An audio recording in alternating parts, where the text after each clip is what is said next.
Hey guys, what's up? My name is Shanwin and today, tara, pag-usapan nga natin itong unang pasabog ni Atty. Claire for 2024. Actually, 2 days ago niya na po itong na-i-post. Napanood ko na rin po. It so happened na marami tayong mga inaasikaso lately, lalo-lalo na in the coming days.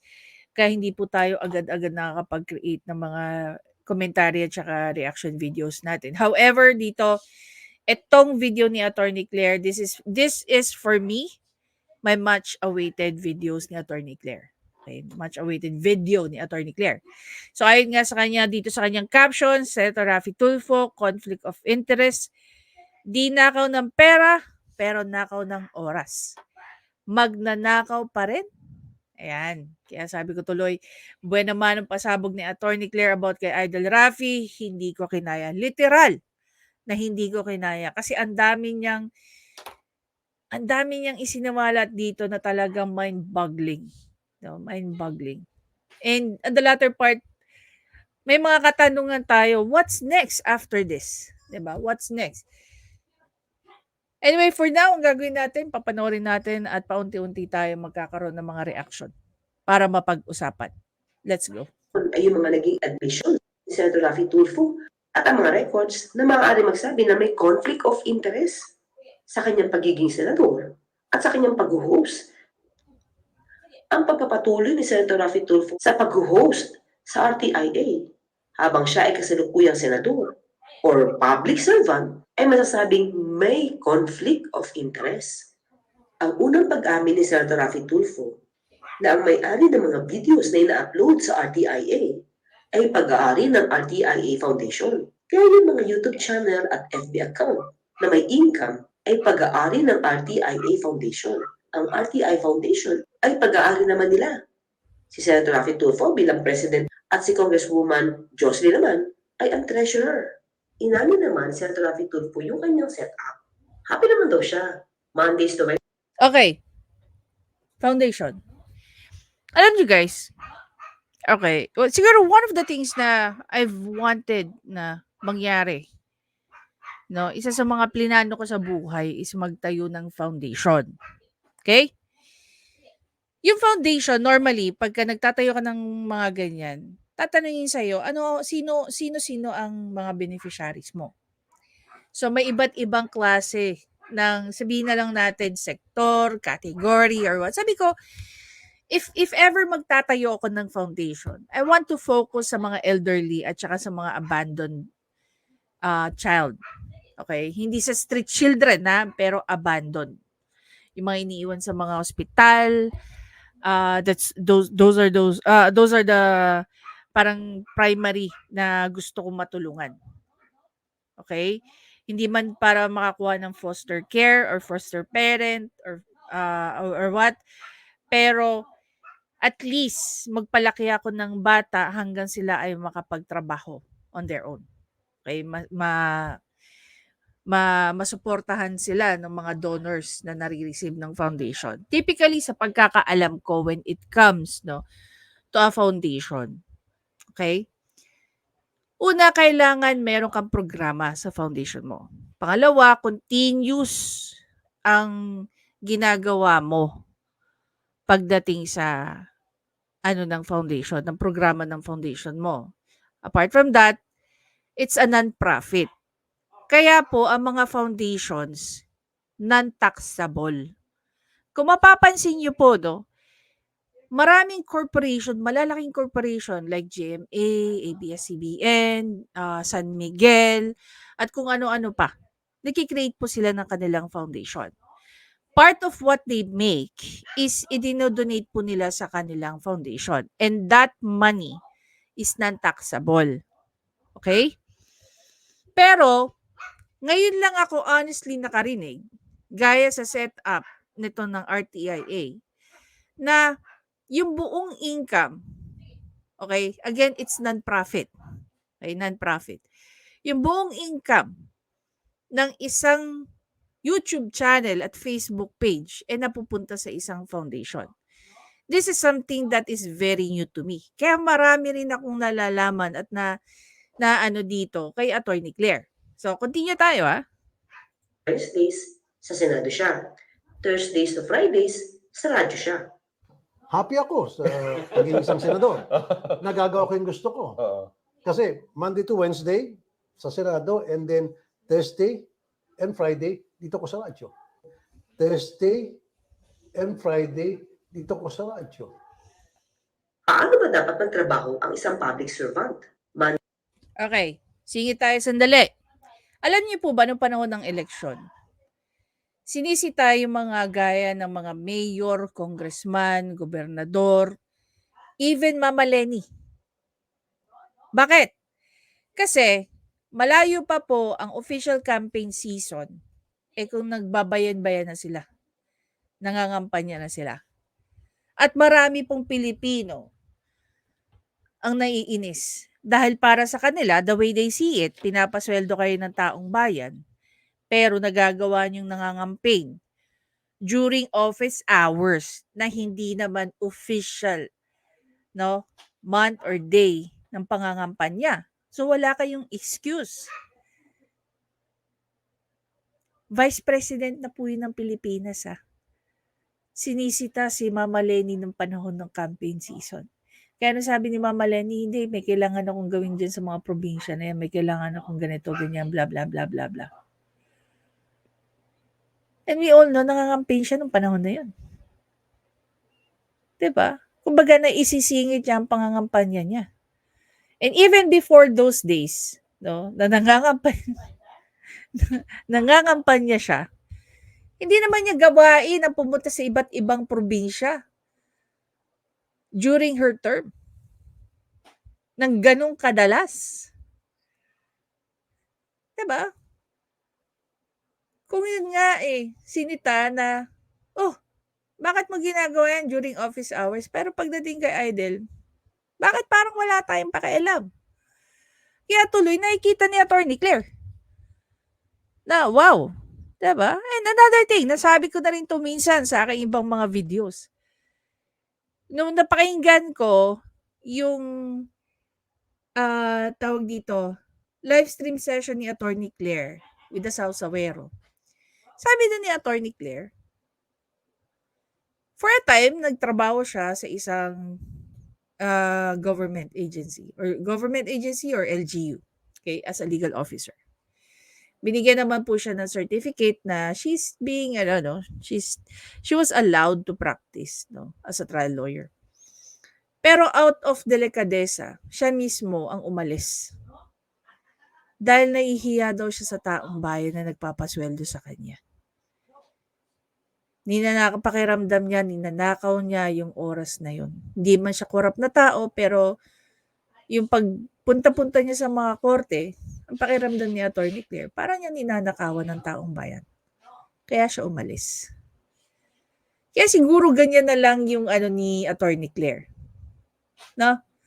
Ganyan na lang siguro yung inis sa mga tao, hindi lang siguro kay Idol, pero sa mga tao diyan sa gobyerno na sumasideline habang kayo ay empleyado or nagsisilbi sa bayan. Dahil ba maluwag yung oras ninyo? Remember, kung maalala nyo nung panahon ni Manny Pacquiao sa Congress. Si Manny Pacquiao ay isa sa mga kongresista nung panahon niya sa loob ng Congress na madalas absent. Bakit? Madalas po kasi siyang may laban. Diba? Tapos, nung nasa loob na siya nasa loob na siya ng Senate, true enough, hindi naman siya masyado naging pala absent. Mas madalas nga naman siyang nasa loob ng Congress, sa loob ng Senate. Pero paminsan-minsan, napapa-absent pa rin dahil nga may mga laban siya. Diba? Tuloy tayo. Oops. Na nagtatrabaho siya sa gobyerno ng Thursdays and Fridays. Dahil ang pinupuntahan niya ay ang sarili niyang programa. Programa ng sarili nilang foundation. Foundation na pribado, na hindi parte ng gobyerno. Foundation na bawat video at pagpoprograma ay may kinikita sa YouTube o sa Facebook account nila. Sa tuwing mag-ho-host siya sa programang RTIA, sinasabi nga niya tuwing Huwebes at Biyernes, At minsan ay may special occasions pa. Habang siya ay nag-host ay kumikita siya. At kumikita ang kanyang programa na kita ng RTIA Foundation na pag-aari din nila. Kumikita siya habang nag-host siya. And pagsamahin na rin po yung kinikita ko sa TV5 as an anchor, yung commercial endorsement. Pati na po yung premium ko, yung mga minuto na binigay sa akin ng TV5 para may benta ko at akin yung benta. Pagsamasamahin yon. Pero at the same time, sinusweldohan siya bilang senador sa mga araw na ito. Hindi ba conflict of interest iyon? Di ba ito isang klase ng korupsyon? Hindi ka nga nagnanakaw ng pera ng bayan, nagnanakaw ka naman ng oras na dapat ilaan mo sa pagsisilbi sa bayan. I-equate natin dito ang napakahalagang kasabihang time is gold, and gold has a monetary value.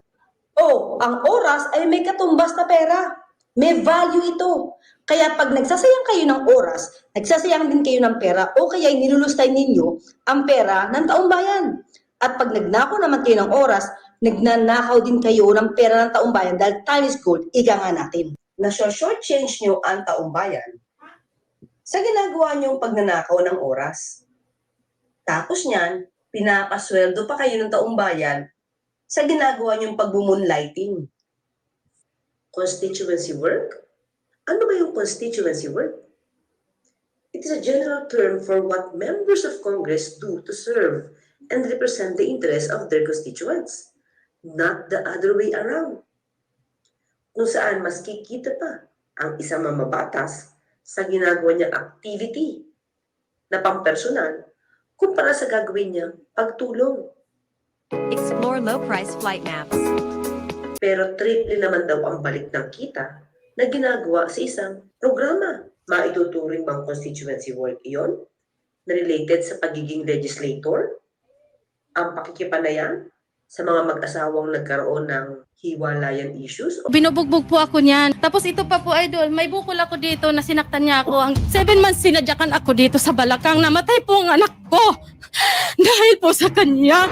Ay, hindi po totoo yan, idol. Anong hindi totoo? Ako ang lagi kong sinasaktan. Alam ng mga tao yan. Yan po yung time, idol, na nahuli ko yung cellphone niya na nag-text yung lalaki Ay, niya. hindi. Yung phone, idol, binasag niya para wala na akong hawak na ebidensya. So doon papasok ang issue ng conflict of interest.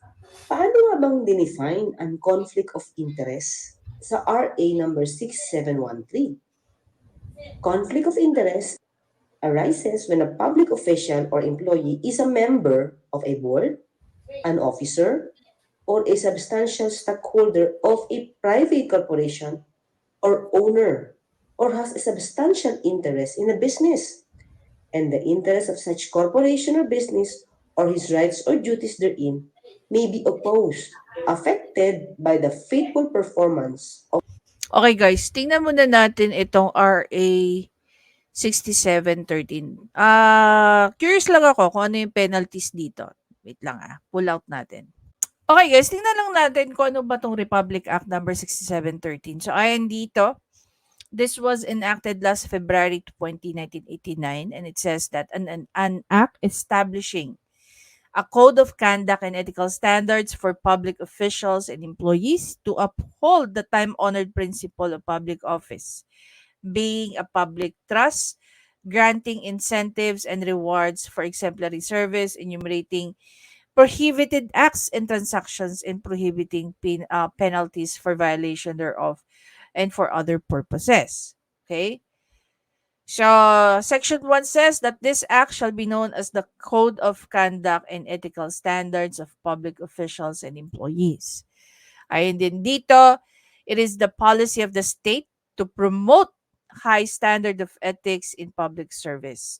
Public officials and employees shall at all times be accountable to the people and shall disregard their duties with utmost responsibility, integrity, competence, and loyalty, act with patriotism and justice, lead modest life, and uphold public interest over personal interest. Actually, guys, this one, sabihin na lang natin siguro, no, ang naging inspiration nitong Declaration of Policies na to is yung Article 11, okay, ng Constitution about public trust. Ngayon, tingnan muna natin kung ano nga ba ang penalties. Kasi ginamit to ni ito yung ginamit ni Attorney Claire. Hanapin natin penalties. Ayun, Section 11. Palaki natin guys para mas lalo nyo ma-appreciate. Ayun dito. Under penalties, any public official employee, regardless of whether or not he holds office or employment in a casual, temporary, holdover, permanent, or regular capacity, committing any violation of this act, shall be punished with a fine not exceeding equivalent to 6 months of salary or suspension not exceeding 1 year, or removal depending on the gravity of the offense after due notice and hearing by the appropriate body and agency. In violation, if the violation is punishable by a heavier penalty under another law, he shall be prosecuted under the latter statute. Violation of Section 7, 8, and 9 of this act shall be punishable with imprisonment not exceeding 5 years or a fine not exceeding 5,000. Ang bababa lang pala. Sa bagay, 1989 pa to. Or both, the discretion of the court of competent jurisdiction, disqualification to hold public office. Yan.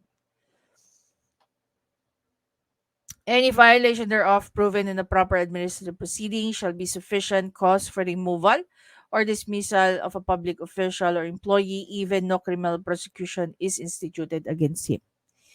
C. A private individual who participate in a conspiracy as a co-principal, accomplices, and accessories with public officials or employees in violation of this act shall be subject to the same penal liabilities as the subject employees or employee and shall be tried jointly with them. The official or employee concerned may bring an action against any person who obtains or uses a report for any purpose prohibited by Section 8D of this act. The court in which such action is brought may assess against such person a penalty in any amount not exceeding 25,000 pesos. If another sanction here under any other law is heavier, the latter shall apply. So, hindi naman pala gaano mabigat, no, ang mga penalties. Pero in the case of Idel, no, gaya ng discuss ni Attorney Claire dito. Hanggang dito lang ba? Ito lang ba sa tingin nyo ang magiging penalty sa kanya? Tingnan natin, panoorin natin ulit si Attorney Claire dito. Of official duty. Siguro kung hindi pumasok bilang public servant, sina Senator Raffy Tulfo at Congresswoman Jocelyn Tulfo, hindi naman kasi magiging question at magiging issue itong conflict of interest. Nagkataon kasing pumasok sila sa politika, kaya dapat kung public servant ka, full-time ka sa iyong pagiging public servant. Hindi pwedeng hati. Tapos yung kalahati, kumikita ka pa. Kumikita pa yung sarili mong kumpanya or foundation.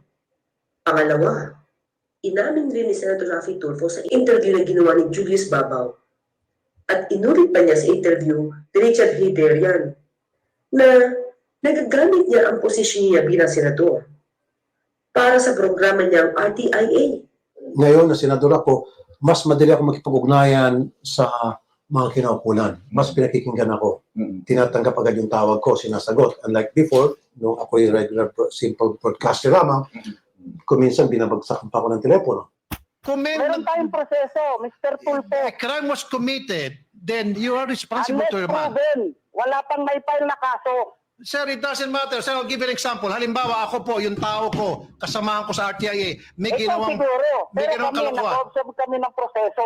Well, sir, cut the proseso. Ng mga iba't ibang departamento natin pamalaan. Mabagal silang kumilos. Okay guys, dito sa part na to, medyo bibigyan natin to ng sarili niyang video. So for now, dito muna tayo sa part na to ni Attorney Claire wherein, ayun nga, napagdugtong-dugtong ni Attorney Claire yung first few parts. Gaya ng, ako nag-agree ako doon sa sinabi ni Attorney Claire. Kung si Idel at saka ang kanyang may bahay, nag-continue na lang as a private individual doing whatever they're doing. No? Like yung mag-continue sila sa RTIA with their RTIA Foundation and all the shebang. Na hindi sila pumasok sa gobyerno, hindi sila nagpaka-public officials, wala siguro tayong kailangan pag-usapan tungkol diyan. Okay? That's their affair. Okay? That's their thing. Now, sa mga sinabi ni Attorney Claire, sa mga sinabi ni Attorney Claire, alin doon sa mga nabanggit niya ang nag-a-agree kayo at hindi kayo nag-a-agree? So far, sa lahat ng mga napanood natin at this point, nag-a-agree ako sa lahat. Okay? Especially doon sa point na sinabi niya, kung si Idel nag-continue na lang sa pagiging host ng RTIA, no? At hindi siya nasa loob ng gobyerno, hindi siya senador. Definitely, sinabi ko na rin 'yun na maraming beses. Wala akong pakialam kung anong mga pinagagawa niya diyan sa RTIA. 'Di ba? Yung programa niya. Kung mag-grow siya, kung mag-grow yung kanyang channel at marami pang lalong mga tao ang alam mo 'yun, lumalapit sa kanya, either natutulungan niya o ginagamit lang yung programa niya para may mapahiyang ibang tao, sa kanila 'yun. No? Dumating tayo, kaya nga sinabi ko sa inyo guys, dumating ako sa point na ako mismo nanawa na. Kasi paulit-ulit yung issue. Dapat nag-grow din tayo. Alam mo yun, intellectual. Na, okay, ganun pala yun. Okay, ganyan pala yun. Pero paulit-ulit na eh. Diba? Paulit-ulit lang yung issue nila. Hindi ko nga alam bakit hindi kayo nasusuya eh. Sa mga inilalapit dyan sa RTIA. Iba-ibang mukha lang, iba-ibang pangalan, pero pare-parehong pangyayari. Diba? Anyway, that's your thing. So, wala naman tayong pakialam dyan. Yan lang, diba? Actually, napakarami pa na nito, no? Nasa 6 minutes pa lang tayo ng 25 minutes na video ni Attorney Claire. Nung palalim ng pahaba yung palalim na palalim yung kanyang mga nagiging video, medyo ako mas natatakot ako para kay Attorney Claire. Iba talaga ang tapang mo dito, Attorney Claire. No? Bilib ako sa iyo. Iba talaga ang kalibre mo. 'Di ba? Ako again, para sa akin, tama ba 'tong ginagawa ni Idel? Dito sa part pa lang na 'to, no? Na kinukuha niya yung oras niya na dapat nasa Senate siya.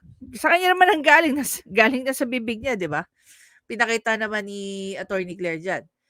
Na yun yung sinabi niya kay Julius Babaw. 3 days na sa Senate siya, 2 days na sa programa niya siya. Tama ba yun? We all know na hindi. At dahil hindi yun tama, ano ba ang dapat nating gawin? Meron ba o wala? Dapat ba nating hayaan na may mga ganitong klaseng, I'm not just pointing to Raffy Tulfo, ano? I'm also pointing to every single government employee, government officials na gumagaya o gaya ng ginagawa ni Raffy Tulfo. Ano lang tayo, deadma lang? Pikit-balikat lang? Okay lang? Diba? Sana yung mga ganitong klaseng expose, yung mga ganitong klaseng pagko-call out, merong nagiging magandang resulta. Because at the end of the day, tayo rin ang nagpapasahod dito sa mga politikong ito na supposedly pinagsisilbihan ng taong bayan sa tamang oras kung ano yung sinabi ng batas sa kanila. Kung sinabi ng batas sa kanila, 8 to 5, Monday to Friday na dapat nasa opisina nyo kayo. Sana kung gaano tayo naging kahigpit sa mga politiko na gaya ni Leni Robredo ng panahon ng pangangampanya niya. Sana i-apply natin yun sa lahat ng politiko.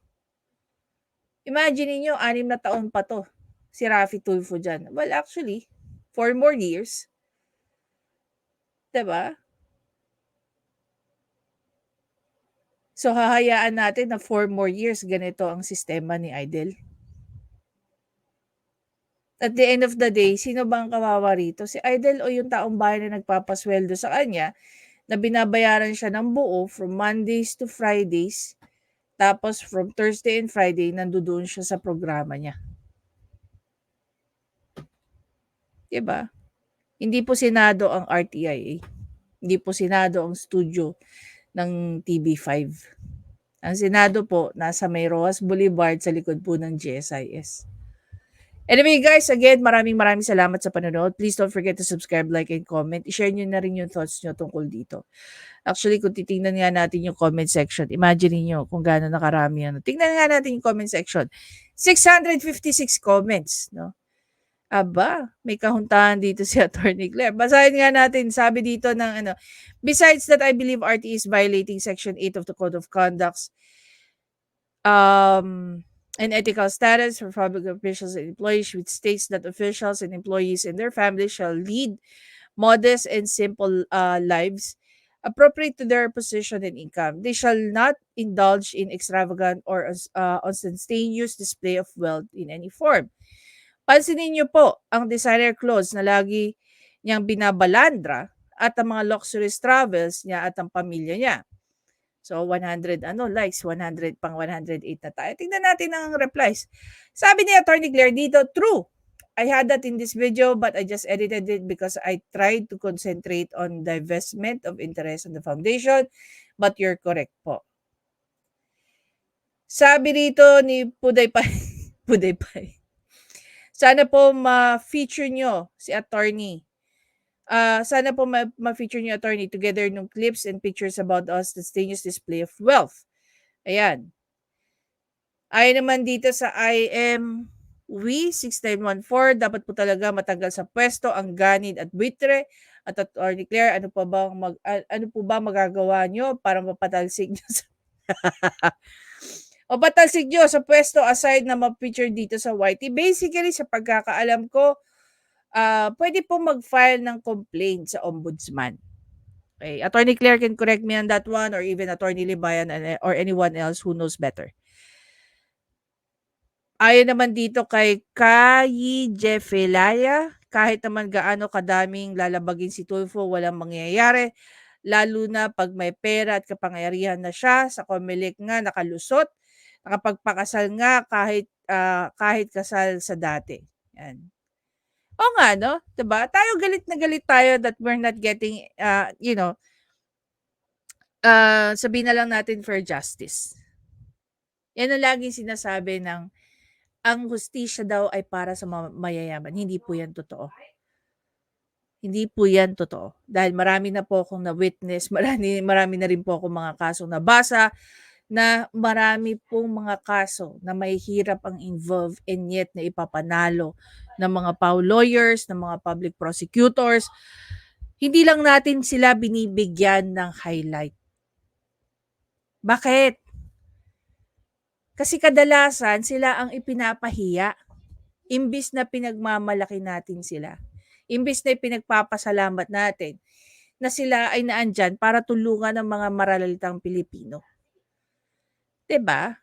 Now, in the case of Raffy Tulfo, ito yung nangyayari. Sino ba ang dapat na mag-file ng mga complaints against his act?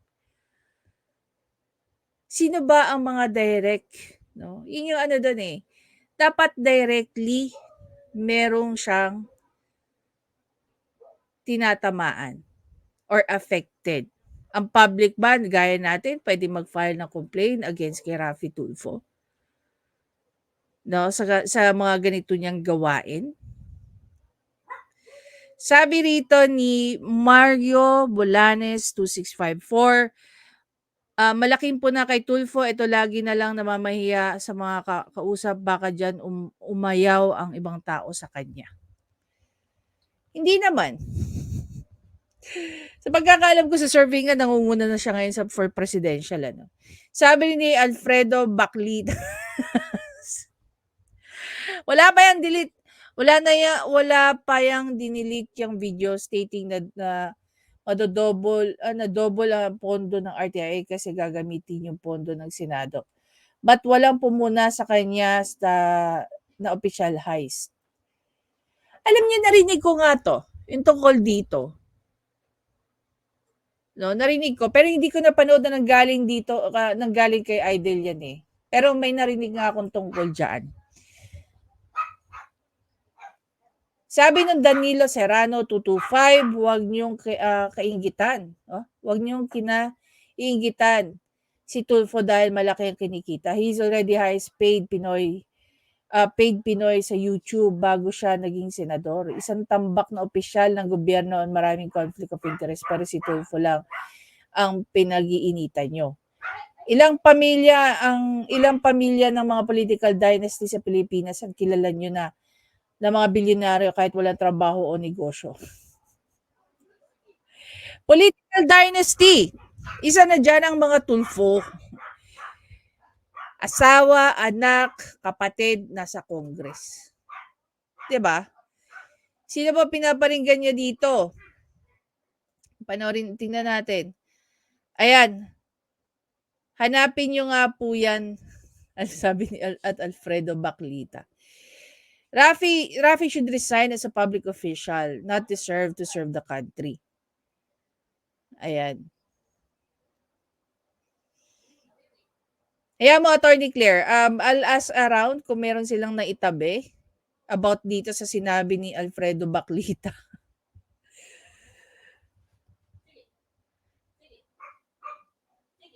Sabi ng isang Cesar Tindugan 9335, good PM, Happy New Year, Attorney Claire. Paano ba matatanggal yan sa Senado at di na makapasok kahit sa anong posisyon? Sana po may solusyon para dyan. God bless you po, Attorney.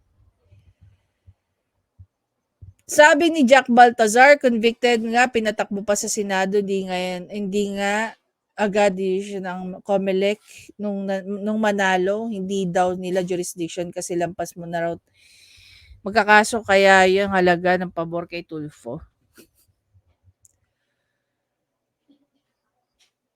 Sabi ni Ilong ni TMR, kung mainggit sa pag-travel ni Tulfo, gayahin nyo na lang sarili niyang pera ginastos niya, hindi siya nagpabaya sa trabaho niya.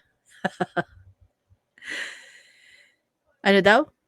Kung inggit sa pag-travel ni Tulfo, gayahin nyo na lang nyo na lang sarili niyang pera ginastos niya, hindi siya pabaya sa trabaho niya. Pero hinard pa rin ni Attorney Claire, no? Yan, I don't get it. Ayan. Sabi ni Attorney Claire, aralin ko po para may basihan po tayo at pudipay. Sabi ni Attorney Claire, again, reply nyo, admitted nyo na may conflict of interest si SRT.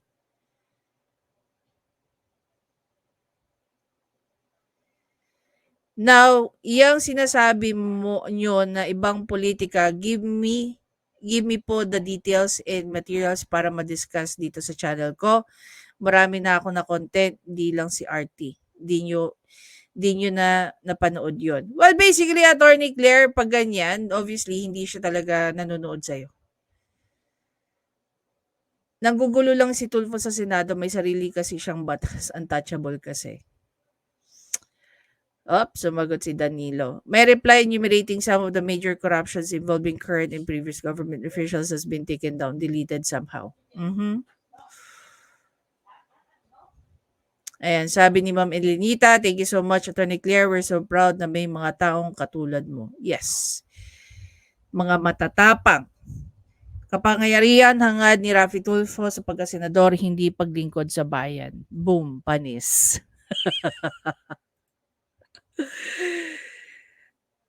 Iskimir. Tama kabayan, pero lang habol ni Mr. T. Sabi ng isang Demis Loglogo, purpose niya at ang unang batas na gusto niyang gawin ay tanggalin ang cyber libel law para maabsuelto sila magkakapatid sa kaso para tuloy ang ligaya nila sa programa at paninira. Actually po, hindi naman po hindi naman po mag-a-apply. Halimbawa na decriminalize nga po ang cyber libel. Okay? Let's say nag-decriminalize yan.